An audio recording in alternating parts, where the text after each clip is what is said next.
નહીં, સંપૂર્ણપણે હું તો મારા મિત્ર મયંકભાઈ એમને એક સરસ મજાની વાત કરી કે કોંગ્રેસ એના અલગ અલગ ગોલામાંથી લડે, ભેગા હોય, આ હોય, અને કોંગ્રેસના નેતા અમારા રાહુલજી કેજરીવાલજી માટે શું?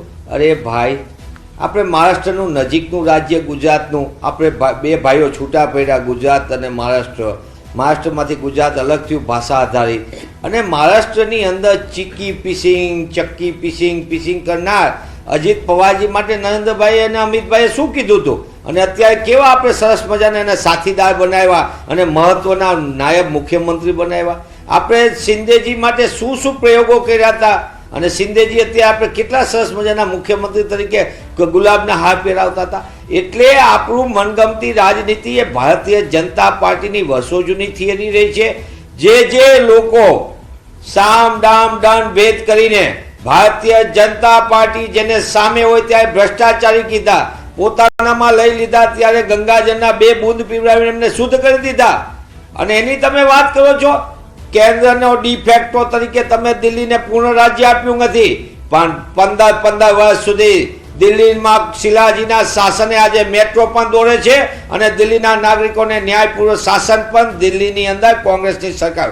હું એ સ્વીકાર કરું છું કે આજે દિલ્હીની અંદર કોંગ્રેસ પક્ષ માટે કપડા ચઢાણ હતા. મનીષભાઈ, કોંગ્રેસ માટે જેટલા કપડા ચઢાણ હતા તેટલા આપ માટે આ વખતે થયા, જેનું કારણ કોંગ્રેસ છે તેવું આપના નેતા રાજુભાઈનું કહેવું છે. તેને લઈને શું કહેશો? તેમણે કહ્યું કે હાર દેખાતા આપના કોંગ્રેસ પર પ્રહાર એ છે કે કોંગ્રેસ અમારા મત તોડ્યા છે, આપને ખતમ કરવા કોંગ્રેસે ટેકો આપ્યો છે. હવે શું કહેશો આપ?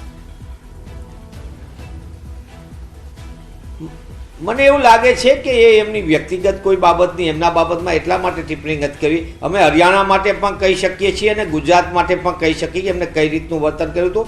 અમારું રાષ્ટ્રીય ગઠબંધન છે, અમે રાજ્ય સ્તરીય કોઈ જગ્યાએ ગઠબંધન નથી.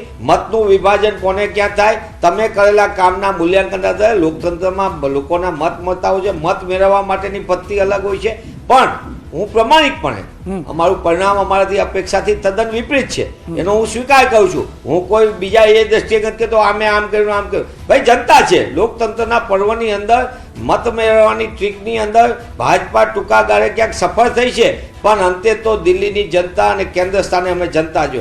કેન્દ્રની અંદર મોદી સરકાર આવી, શું વાત કરી હતી 2014ની અંદર?